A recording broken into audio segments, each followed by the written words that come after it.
அண்ணா உங்க Facebook ID பார்த்தேன்.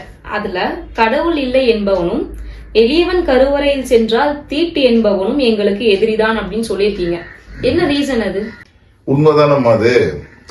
இப்போ நான் ஒரு நம்பிக்கை, கடவுள் இருக்கிறான்னு எனக்கு ஒரு நம்பிக்கை, கடவுளாலதான் இந்த உலகம் சுத்துதுன்ற என் நம்பிக்கை, கடவுளாலதான் மனித உயிர் வாழ்றாங்கன்னு என் நம்பிக்கை. எல்லாமே கடவுள் என்ற ஒரு விஷயத்துக்குள்ளதான் நம்ம இருக்கிறோம். அது என்னுடைய நம்பிக்கை. கடவுள் இல்லை என்று சொல்வனுக்கு உனக்கு உரிமை இருக்கு. நான் அந்த தலையிட விரும்பல. இப்ப எனக்கு கடவுள் இருக்காரு, உனக்கு கடவுள் இல்லை. இது இந்த இந்தியாவில் பேச்சு உரிமைக்கும் ஜனநாயகத்திற்கு எல்லாம் உட்பட்டது. பேச்சு உரிமை, எழுத்துரிமை எல்லாமே விட்டது. நான் இருக்கின்ற, நீ இல்லைன்ற, இவ்வளவுதான்.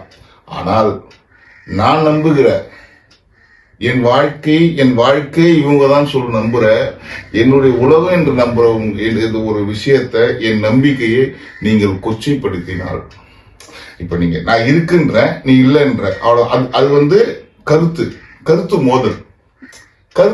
உன் இல்லைன்ற நான் இருக்கின்ற, அவ்வளவுதான். ஆனால் என் நம்பிக்கையை நீ அவமதிக்கும் வழியில நீ என்ன பண்ற, மேடையா ஏறி போயிட்டு இல்ல அது இது அப்படி சொல்லும் போது அது என்ன? அப்ப அவங்க எனக்கு எப்படி நண்பனாக முடியும்? எனக்கு நண்பன் ஆக முடியும்? நீங்க இல்லைன்னு சொல்லிட்டு போ, நான் அதுக்குள்ள வரல. ஆனால் என் நம்பிக்கையை நீ இழிவுபடுத்துறவன், என் மனதை நீ கொச்சைப்படுத்துறவன், என் இதையை நீ அவமதிக்கிறவன், நீ எனக்கு எப்படி நண்பனாக முடியும்? எதிரி தானே. நீங்க எனக்கு எதிரி தான். நான் உங்களை பத்தி நான் அவ்வளவு சிந்திக்கவே மாட்டேன். என் நம்பிக்கை ஒருத்தர் இல்லைன்னு சொல்றேன், எனக்கு நண்பன் கிடையாது. ஆனால் என் நம்பிக்கையை ஒருத்தர் கொச்சைப்படுத்துறவன் என் எதிரி தானே. இவ்வளவுதான் விஷயம். நான் என்ன சொல்றேன்னா, அவங்க பத்தி பேசவே மாட்டோமா. அவங்களாம் இல்லையா, உனக்கு இல்ல, இதுக்கு இருக்கு. நான் உங்ககிட்ட ஒண்ணு சொல்றதுனா கொச்சைப்படுத்தாத, பின்னாடி போய் சாமி கும்பிடாத. இல்லைன்னு சொல்ல போய் பின்னாடி போய் சாமி கும்பிடாத.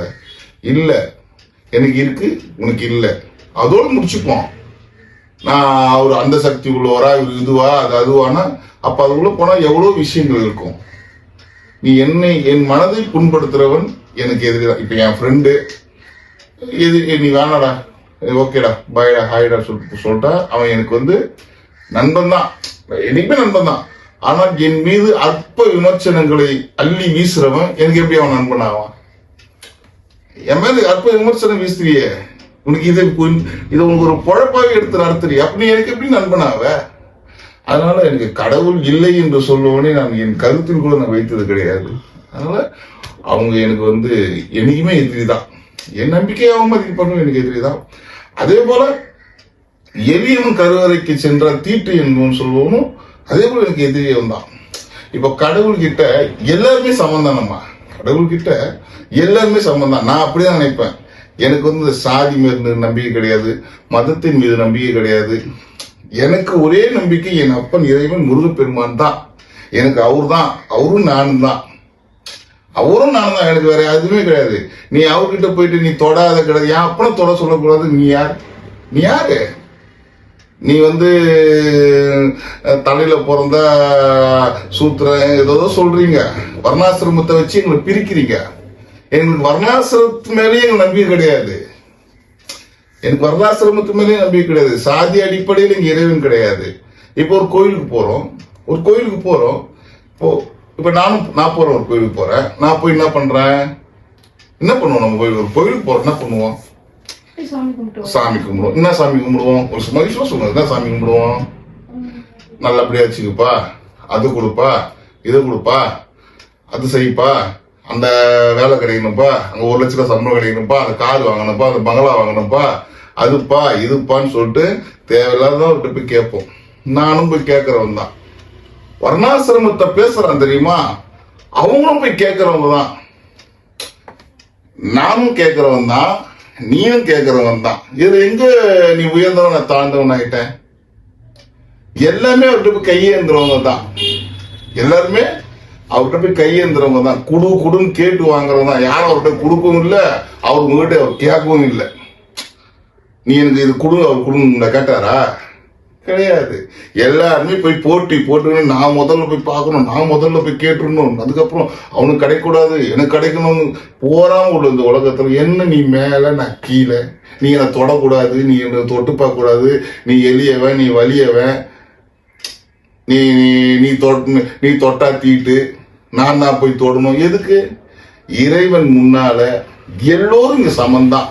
என் அப்பன் எல்லாருக்குமே அப்பன், எல்லாருமே அவருக்கு மகன், எல்லாருக்கும் அவரு அப்பன், அவரு எல்லாருக்குமே நம்ம எல்லாருமே மகன். இதுல வயதுதான். நீ எனக்கு முன்னாடி பிறந்திருப்ப, நீ அவருக்கு அண்ணன் தம்பி உறவு தான் தவிர எனக்கு இந்த சாதி மீதும் மதத்து மீதும் இந்த வர்ணாசிரமம் அது இது தொட்டா தீட்டு பார்த்தா தீட்டு அந்த சாமி அந்த விபூதி சாமியா?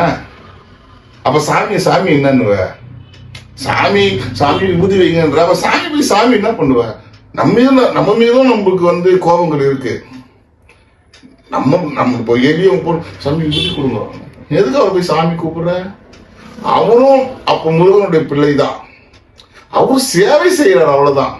அவங்கள குறை சொல்லல, அவங்கள சேவை செய்யறாங்க.